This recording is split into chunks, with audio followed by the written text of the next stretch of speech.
அடியே சின்னவளே, என்னடி பண்ணிட்டு இருக்க? அக்கா நிம்மதி டுடே என்ன சமைக்கலாம்னு யோசிச்சிட்டு இருக்கேன் அக்கா. அப்படியே யோசித்து கிழிச்ச. என்ன பெருசா யோசிக்க போற? சப்பாத்தியும் உருளைக்கிழங்கு குருமாவும் யோசித்து வச்சிருப்ப. அக்கா அக்கா எனக்கு ஒரு குட் ஐடியா வந்திருக்குக்கா.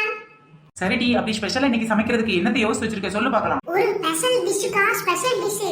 என்ன இவ பெசல் கிசலுங்க ஏதாவது பெசல் ஐட்டம் கண்டுபிடிச்சிருப்பாளோ? அதான் தமிழ்நாட்டுக்கு வந்துட்டல, மாறினாலும் மாறி இருப்பா. என்னன்னு கேட்டு தெரிஞ்சுக்கிடுவேமே. அடியே மைடிய சோனி தங்கச்சி, நீ ராஜஸ்தான்காரியா இருந்தாலும் தமிழ்நாட்டுக்கு வந்த விட்டு ஏதோ ஸ்பெஷலா கண்டுபிடிச்சிருக்கீங்க. என்னது? அக்கா அதுவாக்கா, சப்பாத்தியும் உருளைக்கிழங்கு குருமா பண்ணிடலாம். எப்படி ஐடியா? ஐயோ ஐயோ, என் கொழுந்தனாரு கல்யாணம் பண்ணிட்டு வந்தவன் இங்கேயாவது வாய்க்கு ருசியா சமைச்சு போடுற பொண்ணா பார்த்து கல்யாணம் பண்ணிட்டு வந்திருக்க கூடாது. போய் ஒரு சப்பாத்தி குருமா திங்கிறவள போய் கல்யாணம் பண்ணிட்டு வந்திருக்கான். ஏன் என்னாச்சுக்கா? ஸ்பெஷல் ஐட்டம் சூப்பர் தானே. ஆட போடி ராஜஸ்தான்காரி, எந்த நேரமும் சப்பாத்தியும் உருளைக்கிழங்கு குருமாவும் எப்படி சாப்பிட முடியும்? இதுல வேற ஸ்பெஷல் ஐட்டம் வேற சொல்ற. நிம்மலுக்கு அதானக்கா பிடிக்கும். அதான் நிம்மலுக்கு பிடிக்குமான்னு கேட்டேன். அடியே வடக்கி பொண்ணு, எப்பவாவது சப்பாத்தி சாப்பிட்டா எனக்கு பிடிக்கும். எப்ப நீ வீட்டுக்கு வந்தியோ அப்பத்துல இருந்து சப்பாத்தி மட்டுமே சாப்பிட்டு எனக்கு இப்பெல்லாம் சப்பாத்தி பிடிக்கிறதே இல்லடி. அப்போ நிம்மல் ரொட்டி செஞ்சு தரா. ஐயோ, சப்பாத்தியும் ரொட்டியும் ஒரே மாதிரி தான் இருக்கு. அப்போ நிம்மல் கொடுத்த ஐடியாவுக்கு நிம்மல் சப்பாத்தி பண்ண போறது இல்லையா? அடியே, இதுக்கு மேல சப்பாத்தி சாப்பிடறது போல நான் செத்தே போவேன் பாத்துக்க. அண்ணி, நான் சமைக்க தெரிஞ்ச பொண்ணா கட்டிட்டு வந்ததே உங்களுக்கு நல்ல யூஸ்ஃபுல்லா இருக்குல்ல. அடே, கொழுந்த நாச்சையும் பாக்கேன், இல்ல கொழுந்து கொளுத்தி கொளுத்திருவேன் பாத்துக்க. ஐயா சோனு, என்ன பண்ண?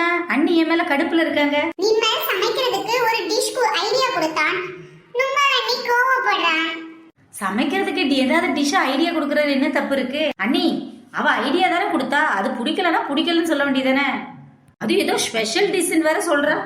கொழுந்தனாரே, உன்னை கொளுத்து முன்னாடி ஒழுங்கு மரியாதை உன் பொண்டாட்டிக்கிட்டே, உன் வடக்கி பொண்டாட்டிக்கிட்டே போய் கேளு என்ன ஸ்பெஷல் டிஷ்னு. அடியே, என் சிகப்பு லோலாக்கு என்னடி ஐடியா கொடுத்த? அதுவும் ஸ்பெஷல் டிஷ்னு வேற சொல்ற. நிம்மல் ஸ்பெஷலா சப்பாத்தி அல்லது ரொட்டி குருமா பண்ணலாம். உருளைக்கிழங்கு குருமான்னு ஐடியா கொடுத்தான். ஐயோ அண்ணி, கேட்டியா கொழுந்தனாரே?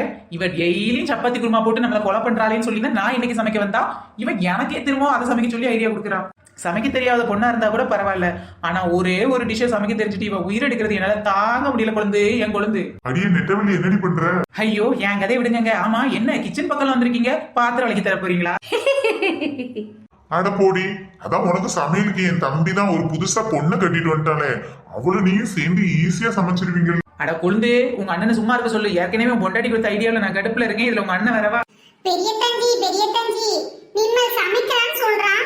நிம்மல் பொண்டாட்டி வேணான்னு சொல்றான். அடியே என் பொண்டாட்டி, ஏன்டி அவ சமைச்சா சமைக்கிட்டு ஏன் சமைக்க விட மாட்டேங்க? அவ சப்பாத்தியும் குருமாவும் சமைச்சு தரேன்னு சொல்றா. உங்களுக்கு ஓகேவா? ஏமா சப்பாத்தி குருமாவா? டெய்லி சப்பாத்தியா சாப்பிட்டு சாப்பிட்டு வாயெல்லாம் வலிக்குதுமா. வேணாம் வேணாம், இன்னைக்கு என் பொண்டாட்டி உப்புமா கிண்டா கூட பரவாயில்ல, அதையே சாப்பிட்டுக்கிறேன். என்னங்க இது? இந்த வீட்ல யாருமே சப்பாத்தியோடவே மதிக்கிறதே இல்ல. வேற டிஷ் தான் கேக்குறாங்க. அட பாவி, வாரத்துல 7 நாள் தொடர்ந்து 3 வேளையும் சப்பாத்தியே போட்டா எவண்டி சாப்பிடுவான்? நிம்மல் சாப்பிடுவான். நிம்மல ஜாதி பண்ணனால நம்மளும் சாப்பிடுவான். நிம்மலுக்கும் நம்மளுக்கும் நான் சப்பாத்தி குருமா பண்றேன். டேய், அவளை கட்டின பாவத்துக்கு நீ தின்னு தொல்லடா. எனக்கு என் பொண்டாட்டி ஏதாவது வாய்க்கு ருசியா சமைச்சு தருவான்னு நினைக்கிறேன். ஆமாங்க, ஆமா, உங்களுக்காக இல்லட்டாலும் எனக்காக நான் சமைச்சுக்கிறேன். அண்ணி அண்ணி, அதுல கொஞ்சோண்டி எனக்கு கொடுங்க அண்ணி. அக்காச்சி எந்த புருஷன் நிம்மல் சமைக்கிறத மட்டும் தான் சாப்பிடுவான். உன் விதியை மாத்த முடியாது போடா. டேய், அப்படி நான் வந்த விஷயத்த மறந்துட்டேன் பாத்தியா? என் தங்கச்சி வர்றாளடி. ஐயா, உங்க தங்கச்சி திருந்தவே மாட்டாளா? அன்னைக்குதான் உங்க அம்மா கிட்ட பேசி அப்படி உங்க தங்கச்சி வீட்டுக்கு துரத்திட்டோம். திரும்ப வர்றாளங்க. என்ன நாத்துஜு வீட்டுக்கு வருது? பேசாம நாத்துக்கு நீயே டெய்லி சமைச்சு போட்டுரு. அவர் 2 நாள்ல வீட்டை விட்டு ஓடிடுவா. எப்படி ஐடியா? நிம்மல் ஐடியாலாம் நல்லா தான் கொடுக்குது. நிம்மல் சப்பாத்தி குருமா டேஸ்ட்ல நாத்து இங்கே தங்கிருச்சுனா? வாய்ப்பில்லம்மா, வாய்ப்பில்ல. நீ சப்பாத்தி குருமா சமைச்சனா கண்டிப்பா அவ வீட்டை விட்டு போயிருவா. அக்கா, நிம்மல் புருஷன் நிம்மல் சமையலை கிண்டல் பண்றான். உண்மையை தானே சொல்றாங்க டி. அது எப்படிங்க உங்க அம்மா அவ்வளவு கோவப்பட்டு வீட்டை விட்டு அனுப்புனாங்க, திரும்பவும் உள்ள சேர்த்துக்கிட்டாங்க? அண்ணி, நான் வீட்டுக்கு வந்துட்டேன் அண்ணி. வாமா தங்கச்சி, வாவா. தங்கச்சி என் தங்கச்சி, தங்கமான தங்கச்சி, அண்ணன் சொல்லும் சொல்ல கேளு செல்ல கண்ணே மீனாச்சி. அண்ணி, உனக்கு தான் புது பொண்டாட்டி இருக்கல்ல அண்ணே? ஆமாம்மா, அவ உனக்கு சமைச்சு போட ரெடியா இருக்கா. ஐயோ அண்ணே, வேணாம். போன்ல அம்மா சொன்னாங்க அண்ணியோட சமையலை பத்தி. ஓ, அப்படியே நாத்துச்சி.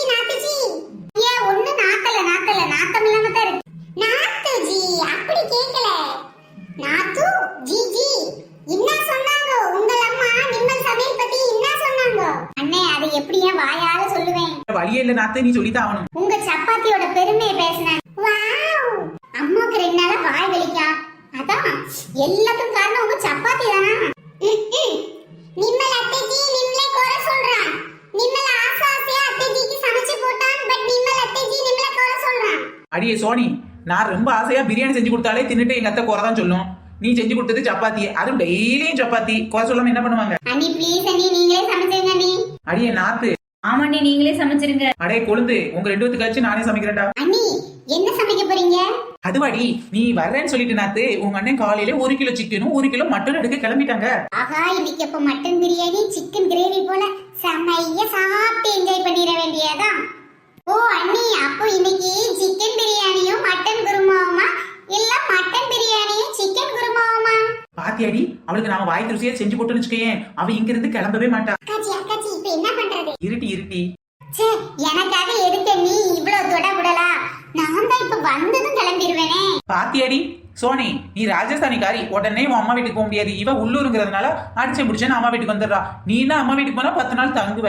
நம்ம நாத்துல அப்படி கிடையாது தெரியுமா? வந்துட்டு உடனே புருஷ வீட்டுக்கு போயிருவா. அதான் அடிக்கடி வந்துக்கலாமே. ஐய 10 நாள் இங்கேயே தங்கிடலாம். சின்ன நீ இல்லன்னா பெரிய நீ, பெரிய நீ இல்லன்னா சின்ன நீ, 2 பேர் வேலையை மாத்தி மாத்தி உட்கார்ந்தே தின்னுட்டு போயிடலான்னு பார்த்தா இவங்க என்னடா நான் ஊருக்கு போறேன்னு சொன்னா தங்குன்னு சொல்லுவாங்கன்னு பார்த்தா இவங்களே நம்ம தங்க மாட்டோம்னு முடிவு பண்ணிட்டாங்களே. இதுக்கு மேல நாம இங்க தங்கினாலும் நமக்கு அசிங்கம் தான். என்ன நாத்து, நான் இருக்க சொன்னா நீ என்ன இருக்கவா போற? உடனே கிளம்ப போற, அப்படித்தானே நாத்து? அக்காச்சி அக்காச்சி நாத்துஜி உடனே இப்பவே போனாலும் போயிருவாங்க. ஆமா ஆமா நீங்களா? ஆமா மைடியர் அருமை நீங்களா? நான் கிளம்புறேன். ஆனா நீங்க தான் ஏதோ சிக்கன் பிரியாணி மட்டன் பிரியாணின்னு சொன்னீங்களேன்னு வெயிட் பண்ணிட்டு இருக்கேன். பாத்தியா நான் சொன்னது கரெக்ட் தானே? இவ உடனே கிளம்ப போறா பாத்தியா? இல்ல உங்களுக்காக வேணா கொஞ்ச நேரம் இருக்கேன். வேணா நாத்துஜி வேணா, நீ வேணா உடனே வேணாலும் கிளம்பு. அப்படியா? சாப்பிடாம போன உங்க மனசு சங்கடப்படுமே. எனக்கு அவசர வேலை 1000 இருக்கு. தெரியும் நாத்து, நீ இப்படி அவசர வேலையில தான் வீட்டு பக்கம் வந்திருப்பேன்னு எனக்கு நல்லா தெரியும் நாத்து. அதனாலதான் நீ வந்தா சாப்பிட கூட நேரம் இருக்காதுன்னு உங்க அண்ணன் சிக்கன் மட்டும் வாங்க போனார்ல கடைக்கு. காலையிலே வாங்க வேண்டாங்க, உங்க தங்கச்சி வெறும் ஆரஞ்சு ஜூஸ் மட்டும் தான் குடிப்பான்னு சொல்லிட்டேன். அட பாவி மைனி கருவலா, ஆளு ஒத்தையா இருக்கும்போது சிக்கன் மட்டன் சமைச்சு போட்டியே. இப்ப 2 பேரும் சேர்ந்துட்டு என்கிட்டே ஆட்டம் காட்டுறீங்களா? இப்ப எனக்கு சிக்கன் சமைக்கல மட்டன் சமைக்கல போல. சரி ஆரஞ்சு ஜூஸ் தான் கிடைச்சது, அதையாவது குடிச்சிட்டு புதுசை விட்டு போய் சேருவோம். அடிக்கிற வெயிலுக்கு கொஞ்சம் ஆரஞ்சு ஜூஸ் நல்லா தான் இருக்கும். சரிங்க அண்ணி, நீங்க இவ்வளவு தூரம் சொன்ன விட்டு இந்த நான் கொஞ்ச நேரம் இருந்துட்டு ஜூஸை மட்டும் குடிச்சிட்டு போயிடுறேன். ஏன் சோனி, இதை நீ அவகிட்ட சொல்ல மறந்துட்டியா? எதை நான் சொல்ல மறந்துட்டேன்? இரு நானே சொல்லிக்கிறேன். நாத்துச்சி அக்காஜியே மேட்டர் சொல்லுவாங்க. என்ன இவளுக சிக்கனும் இல்ல மட்டனும் இல்லன்ட்டாளுக, அடுத்து ஜூஸ் தானே, அதுக்கு ஏன் இவ்வளவு பில்டப் அடிக்கிறாளுக? அடியே நாத்து, எங்க அந்த பக்கமா போறீங்க? வா சொல்லுங்க நீ, நான் அங்க போய் இருக்கலாம் ஏசிலன்னு பார்த்தேன். பாத்தியாடி, நாம 2 பேரும் அடுப்புல வெக்கையில வேகணுமா, இவ விட்டு ஏசில போயிருப்பாளா? ஏசி வாசில ஏசி வந்தவளுக்கு திமிர பத்தியா? ஆமா அக்காச்சி, இவளுக்கு ஆரஞ்சு ஜூஸ் கிடையாது குவாரஞ்சு ஜூஸ் கிடையாது, ஏதாவது சொல்லி அனுப்புங்கக்கா. அது வந்து நாத்து, உனக்கு ஆரஞ்சு ஜூஸ் வாங்கணும்னு உங்க அண்ணன் சின்னண்ணே பெரியண்ணே 2 அண்ணனும் சேர்ந்து அவசரமா பைக் எடுத்துக்கிட்டு போனாங்க பாத்துக்க. ஐயோ அப்புறம் ஒண்ணும் ஆயிரலையே. ஒரு முக்கியமான சம்பவம் ஆயிப்போச்சு. இன்னைக்குன்னு பார்த்தா அந்த ஆரஞ்சு ஜூஸ் கடைக்காரன் கடையை சாத்திட்டு எங்கேயே போயிட்டான். ஐயோ கடைக்காரன் எங்கேயே போயிட்டானா? அப்போ வீட்டுல ஏதாவது செஞ்சு வச்சிருப்பாங்களா? அதான் ஆரஞ்சு ஜூஸ் தான் வாங்கலாம்னு நினைச்சு நாங்களும் வீட்டுல எதுவும் செய்யலையா? போச்சுடா போச்சு. அப்ப வீட்லயே ஒண்ணும் இல்ல போல. அதான் உனக்கு ஆரஞ்சு ஜூஸ் கூட கொடுக்க முடியாத பாவி ஐட்டமே இந்த அன்னிக்காரி நினைச்சு ஃபீல் பண்ணிக்கிட்டு இருக்கேன் நாத்து, ஃபீல் பண்ணிக்கிட்டு இருக்கேன். அட பாவிகளா, நாத்து நிம்மல் கூட ஃபீல் பண்றான். டூ மச்சா ஃபீல் பண்றான். டூ மச் இல்ல 3 மச் 4 மச் தான் ஃபீல் பண்ணிக்கோங்க. நான் என் வீட்டுக்கே போயிட்டு வரேன்.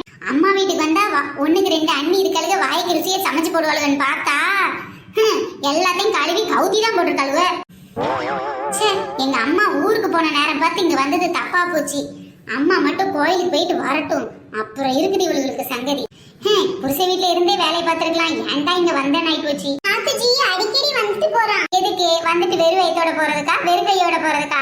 எங்க அம்மா மட்டும் இருந்தாங்கன்னா இவ்வளவு நேரம் 10 பைய பேக் பண்ணிருப்பேன் தெரியுமா? அது மட்டும் இல்லாம வயிறு நிறைய சாப்பிட்டு வாய் நிறைய கூட வச்சிருந்திருப்பேன். வர்றேன், எங்க அம்மா வந்த விட்டே நான் திருப்பி வர்றேன். என்ன அக்காஜி நாத்து இவ்வளவு சீக்கிரம் விரட்டிட்டீங்க? இன்னும் கொஞ்ச நேரம் வச்சு செஞ்சிருக்கலாம்ல. போதும் இவ்வளவு செஞ்சதுக்கே அவங்க அம்மா வந்தோடனே நம்ம 2 பேரும் என்னமா மாட்டி விட போறான்னு தெரியல. இதுக்கு மேல செஞ்சோம்னா போச்சு, நம்மள வீட்டு விட்டு காலி பண்ணி விட்டுருவாங்க. நம்ம அதுக்குள்ளே ஒரு பெஸ்ட் பெர்ஃபார்மன்ஸ் சத்தை கொடுத்துருன்னு பாத்துக்க. அடுத்த வீட்டுக்கு வந்தோடனே என்ன நடக்குது அப்படிங்கறத அடுத்த வீடியோல பார்க்கலாம். பாய் ஃப்ரெண்ட்ஸ், நெக்ஸ்ட் வீடியோல சந்திங்க.